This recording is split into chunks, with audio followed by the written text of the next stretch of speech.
Big Lez's League, an all rugby league experience.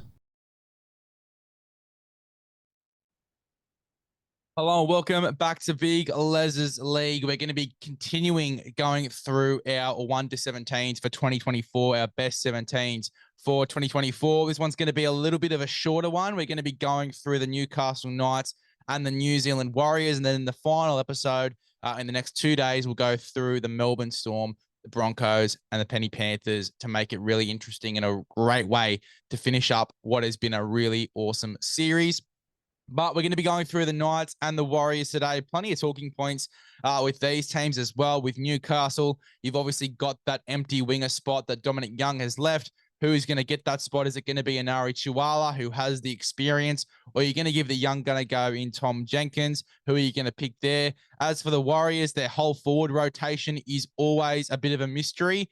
Plus, they've got to prepare for life after Sean Johnson and life after Addin Fonua-Blake, who obviously goes off to the Sharks in 2025 as well. How do they build their rotation based on these factors? Both of these sides are going to be really interesting. Let's get straight into them. We're going to start off with the Newcastle Knights. At fullback, obviously, we have Kalen Ponga there. He ended the year so well in the fullback role. Obviously, got the Dally M. Think about now him having a full preseason in that fullback jersey. He is going to be all the better for it. He could get the Dally M for a second year in a row if he plays the whole year how he did in that back end of the year, if that makes sense. I'm very excited to see Kalen Ponga really go for it and have a full season, full preseason, I should say, in the fullback role, not having to worry about if he's going to get moved into 5'8", potentially getting that origin spot back as well. Kalen Ponga, fullback all year. I cannot wait. Now, the wing spot is where it gets interesting. Greg Marju will be on the left-hand side with the center that's always been on the left for the Newcastle Knights for the past 2 years in Bradman Best, the best option, Bradman Best, which we'll talk about a bit later.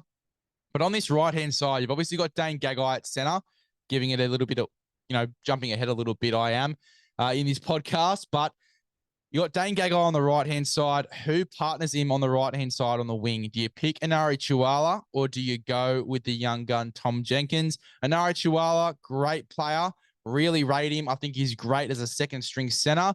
Don't think he's what they're looking for on the wing. Tom Jenkins, he provides the toughness, the X factor on the wing that they are looking for to replace a guy like Dom Young. They've obviously got a few wingers on the market at the moment, the Newcastle Knights, they can go for, including a recent, guy that's come into the fray a little bit, David Nofaluma. Do they go for Dave Nofaluma or do they keep what they've got? I'd be keeping what they have. And I'd be sticking with Tom Jenkins, an absolute freak. We saw his ceiling at the moment with Penrith Panthers when he did come in those times. I think it was Brian To'o that might have been injured, or Sinea Taruva might have been out a few games as well. I don't know which winger was out, but when Tom Jenkins did come in, he was outstanding, and I really do rate him highly. I think that he will be the guy to come in on that right wing, and I'm very excited to see him do so. But my whole backline is KP at fullback, Tom Jenkins and Greg Marju on the wings, with Dane Gagai and Bradman Best in the centers. Bradman Best, can he get back into that origin form? We'll have to wait and see. And Dane Gagai, maybe he pushes to get his spot back as well. Obviously, in the twilight of his career at the moment, Dane Gagai, but I still think we can get a big season from him. He's had some big games in 2023. I'd love to see some more big games from him in 2024. So that's my back line. In terms of my halves, we're keeping it the same as last year, just because you've got a guy what's his name? What is his name? It's escaping me now, but he came in the grand final in the 14. I can see his face in my mind, but his name escapes me. I'll think of it in a second. But you've got a premiership winning 14 half, obviously coming in at a big game for Nathan Cleary, obviously in that grand final. A lot of people would have had him coming in for Tyson Gamble. I don't. I think Tyson Gamble was really, really good. He combined well with Jackson Hastings as well in this team, put in 110%, such a competitor, young, still too. He's only 27, 28. Tyson Gamble, he's not too old. He is in the peak of his powers at the moment, obviously had a late start, but he's got so much potential, and having two experienced halves in your side is rare, and that's what I want. I want Tyson Gamble. I want Jackson Hastings. I love this halves pairing. And plus, as I said, Tyson Gamble, such a competitor. You know what you're going to get out of him every single game. So Tyson Gamble is my 5'8" with Jackson Hastings as my halfback. Jacob Saifidi, he starts in the front row. I think that at the moment he's in better form than Daniel is. Obviously, throughout that 2023 season, they both had their fair share of injuries, but I thought that Jacob was a little bit better than what Daniel was. So Jacob starts for me, and then in the other front row, I should say, Jesus cannot speak. Leo Thompson will play that role for me. I think Leo Thompson is in that other front row spot. Phoenix Crossland is at 9 for me as well. So a really dangerous front row pairing. Jacob Saifidi, Leo Thompson, who was in that Kiwi squad, absolutely brained it as well. Really talented front rower, and probably the future of one of the better front rowers in our competition. Going to be one of the better front rowers in our competition over the next few years. I've said it plenty of times on my podcast. We haven't really seen the ceiling of Leo Thompson yet. I'm keen to see the ceiling of Leo Thompson going into the next few years. So Leo Thompson is in the front row with Jacob Saifidi. Phoenix Crossland for me is the starting 9. I want to ease Jaden Brayley slowly back into this team. I don't want to start him straight away. So Phoenix Crossland does start. He was in the better form towards the back end of the year. And yes, a little bit unfair on Jaden Brayley because he wasn't playing, but I've got Phoenix Crossland in at 9 starting because he was terrific in 2023, filling in for Jaden Brayley and has become a full-time hooker now as well. So Phoenix Crossland starts. Tyson Frizzell moves over to the left edge back row, obviously where Lachlan Fitzgibbon was playing. Lockie Fitzgibbon obviously leaving to the Super League. You're going to have to fill that spot, and Tyson Frizzell goes straight over there for me. You think about this left edge and attack, you've got Bradman Best and Greg Marju on that side. Greg Marju, a try-scoring machine. So is Bradman Best. You got Tyson Gamble in the number 6 over there with them. Tyson Frizzell runs great lines, really solid back rower, plays left edge back row really well and has done it many years in Origin and for the St. George Illawarra Dragons as well. He is definitely there on that left edge back row. And I think he'll do a really good job there with Callum Ponga roaming down that side as well. It's going to prove to be a really dangerous left-hand side. And then Dylan Lucas, I think, wins that spot on the right. I think that Dylan Lucas, when filling in last year, was sensational. He comes in and on that right-hand side and does a really good job. Conventionally, came in as a center winger a few years ago, but has really bulked up and, really changed his game to suit that back row role. And he's one that I'll definitely be watching in 2024. As I said, in terms of guys we haven't seen the full ceiling of yet, I think that Dylan Lucas is one of those guys. Adam Elliott in the 13 for me, that's a lock. I don't see any other player really competing for that spot other than maybe Matt Croker. But Adam Elliott, he has the experience. You keep him in there. And obviously with Kurt Mann gone now, there's no one really to compete for that spot. So Adam Elliott is the 13. Jaden Brayley is my 14. As we said before, we want to ease him back into first grade. Obviously, been injured for the whole of 2023 and pretty much the whole of 2022 as well. So hasn't played a ton of footy over the past 2 years. You want to ease him slowly back into this team, and you do that through putting him in the 14. He might even start the year in New South Wales Cup. It depends how he's going in the preseason. I haven't heard anything out of the Knights side, so I wouldn't know too much, but I would assume that you would bring him back off the bench. A lot of people will have him starting straight away. When you've had a guy that's done his ACL 2 years in a row, you sort of want to ease him back into the team. You don't want to chuck him into the deep end straight away. So Jaden Brayley in the 14, Daniel Saifidi in the 15. Jacob's been playing better. Daniel, I think, provides more impact off the bench. We saw that at the back end of last year. Daniel played a key role off the bench for me, and that was a key reason why the Knights were doing so well. He provided a great impact off the bench. Daniel Saifidi. Matt Croker, he can play that roaming lock sort of role, has great ball skills. I think can play lock off the bench really well to a high click. I think it's really valuable to have a guy like Matt Croker in your team. And then Jed Cartwright to play either in the middle or on an edge. He can also fill in at center if there's an injury. It's great to have a guy like Jed Cartwright coming off your bench as well. So that is my 1 to 17 for the Newcastle Knights going into next year. If I've forgotten anyone, please let me know in the DMs of my Instagram. But we'll move on now to the New Zealand Warriors. And this one's going to be very interesting, this lineup. They've still got a very strong team.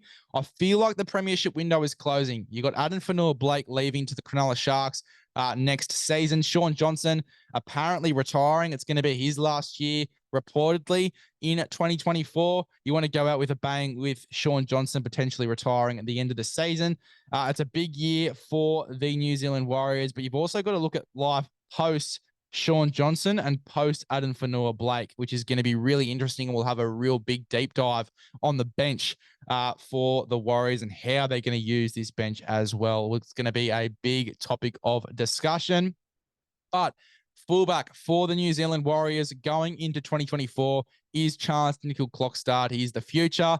You have to chuck him at fullback. You don't chuck Roger there because Roger is only going to be there realistically for another 2 to 3 years. You don't want to put him at fullback only for 2 to 3 years to not have anyone for the future. Chance Nickel-Klokstad is the future at fullback. Keep him at fullback. And obviously, Roger Tuivasa-Sheck been playing a totally different game of football over the past 2 years. You want to bring him back slowly anyway. Even if the plan was to put him back to fullback, you wouldn't want to chuck him at fullback straight away. I like him at center. I really do. I feel like he is going to really be lethal next to a guy like Dallin Watene-Zelezniak, giving him great service, also being a dangerous runner of the football as well. So maybe Dallin Watene-Zelezniak doesn't score as many tries as he did last season because Roger Tuivasa-Sheck loves to run the football. Very interesting topic of discussion there. But my wingers are Dallin Watene-Zelezniak, Marcelo Montoya. Lock them both in. They were terrific. They scored a ton of tries in 2023. Lock them both in. Not much else to be said. Roger Tuivasa-Sheck is on the right wing. Rocco Berry, no, that's actually a tough one. Do you put Roger on the left? Because Rocco Berry did play right center last year. I changed that. I'll correct myself there. Rocco Berry will be on the right center with Dallin. So that changes things for Dallin as well. That's a really nice combination.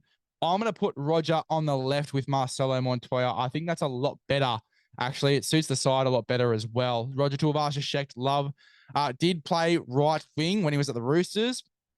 But I think Rocco Berry, again, when you're preparing for the future, you got a young guy like Rocco Berry, who is generally a right center. You want to keep him on the right-hand side. So it'll be Rocco Berry and Dallin on the right. And then you've got Roger Tuivasa-Sheck and Marcelo Montoya on the left. I actually like that much better now that I think about it. So my back line is Chance at fullback, Marcelo Montoya and Dallin Watene-Zelezniak on the wings, Roger Tuivasa-Sheck and Rocco Berry in the centers.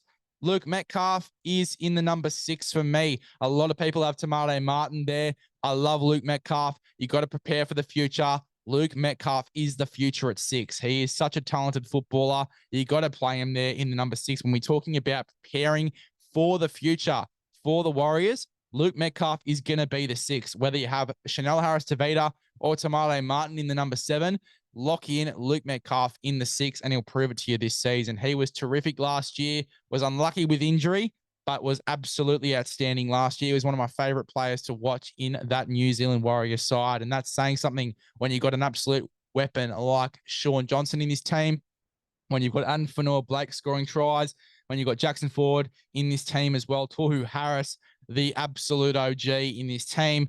You got so many guys that are so entertaining to watch. Dallin Watene-Zelezniak scoring tries on the wing. But Luke Metcalf was one of my favorite to watch. He was outstanding. Shaun Johnson will be at halfback, obviously. Lock it in. Addin Fonua-Blake will start in the front row. When, you've got a team where the premiership window, as we said at the start of this analysis, is, probably nearing the end of their premiership window with both Shaun Johnson and Addin Fonua-Blake leaving. They're probably going to be in a rebuild over the next few years after this year. You want to have the best possible side out on the park as well as preparing for the future. And you can't have the best side on the park without Addin Fonua-Blake starting in the front row. Mitch Barnett will also start in the front row for me. He sort of molded into a front rower. And I think that's where he will play majority of his football in 2024. Wade Egan is at 9. He worries me a little bit because he did get injured quite a bit in 2023, and he has been getting injured quite a bit for the past few years as well. He does worry me, but he is my starting 9. When you're naming the best possible 17, he has to be the number 9 in that team. In the back row, I've got Jackson Ford and Kurt Capewell.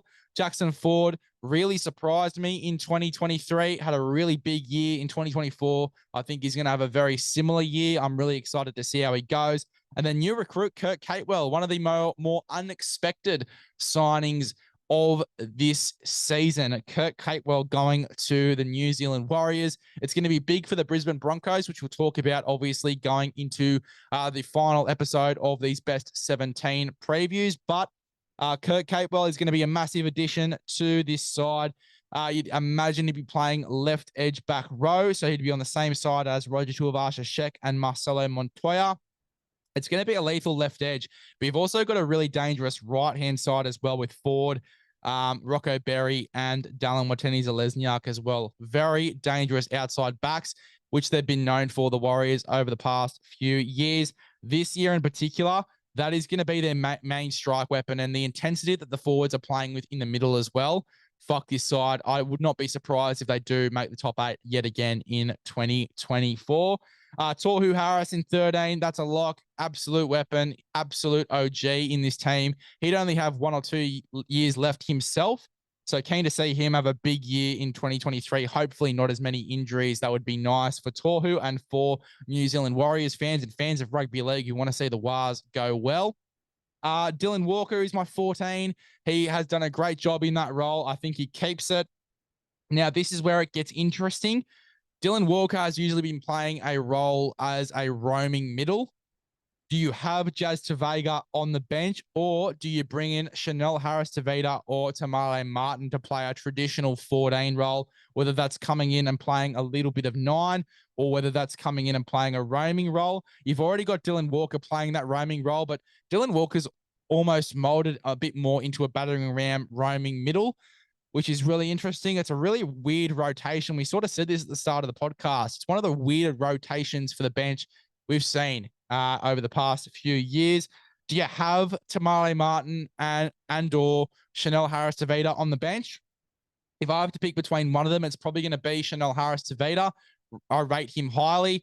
So look, it's either Jazz Tavega as the middle in this team, or you do carry Chanel Harris-Tavita.